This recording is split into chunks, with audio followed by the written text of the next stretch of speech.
20 ਸਿਰ ਵਾਲੀ ਮੱਝ ਦਾ ਤੁਹਾਨੂੰ ਸ਼ੌਕ ਕਰਵਾਉਣਾ। ਅਕਸਰ ਬੰਦੇ ਆਂਦੇ ਨੇ ਹਾਰ ਮੱਝ ਨਾਦਰ ਭਾਈ 20 ਸਿਰ ਵਾਲੀ ਕੱਢੀ ਜਾਂਦੇ ਹੋ, ਅਸੀਂ ਵੀਡੀਓ 20 ਸਿਰ ਵਾਲੀ ਦੀ ਬਣਾਉਂਦੇ ਆ। ਜੇ 8-10 ਕਿਲੋ ਵਾਲੀਆਂ ਦੀਆਂ ਹਾਂ ਵੀਡੀਓ ਬਣਾਉਣੀ ਹੈ ਉਹ ਤਾਂ ਸਾਰੇ ਬੰਦੇ ਪੇ ਬਣਾਉਂਦੇ ਨੇ। ਸ਼ੌਕ ਕਰਨਾ ਝੋਟੀ ਦਾ।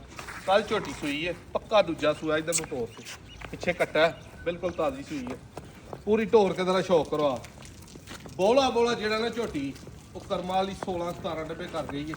ਲੇਕਿਨ ਜਿਹੜੇ ਭਰਾ ਨੂੰ ਜਾਏਗੀ ਘਰ 18-20 ਸਿਰ ਵਾਲੀ ਗਰੰਟੀ ਹੋਏਗੀ। ਸਾਰੀ ਕਾਲੀ ਸਿਆਹ, ਨਾ ਧੁੰਨੀ ਨਾ ਕੌਲੀ, ਮੁੱਠ ਦਾ ਥਣ,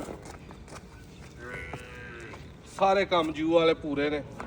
ਪੈਰ ਥੱਲੋਂ ਘੋੜਿਆਂ ਵਾਲੇ, ਸੁੰਬ ਘੜੇ, ਬੂਥੀ ਬਰੀਕ, ਰੰਗ ਮੁਸ਼ਕਾ ਕਾਲਾ। ਖੜ ਉਧਰ ਪਰਾਂ ਨੂੰ ਬੱਚੇ ਤੇ ਕੁੱਤੇ ਨੂੰ ਘੁਮਾ ਕੇ ਲਿਆ ਦੇਣਾ ਬੱਚੇ ਤੇ ਲਾ। ਕੀ ਬਾਤ। ਐਡੀ ਹੋਈ ਜਿਹੜੀ ਭੰਡ ਹੁੰਦੀ ਹੈ ਨਾ ਚੱਡੇ ਦੀ, ਉਹ ਯਕੀਨ ਮੰਨੋ ਥੱਲੇ ਝੋਟੀ ਨੇ ਬੰਨੀ ਹੈ।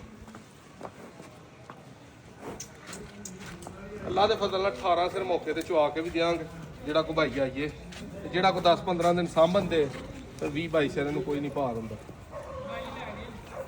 ਇਧਰ ਨੂੰ ਪ੍ਰਤਾਪ ਉਹ ਬੰਨ ਉੱਤੇ ਇਹ ਪਿੱਛੇ ਕੱਟਾ ਇਹਦੇ ਤਾਜ਼ੀ ਬਿਲਕੁਲ ਸੂਈ ਹੈ। ਬੰਨੋ ਜੀ ਇੱਥੇ ਤਸੱਲੀ ਦੇ ਨਾਲ।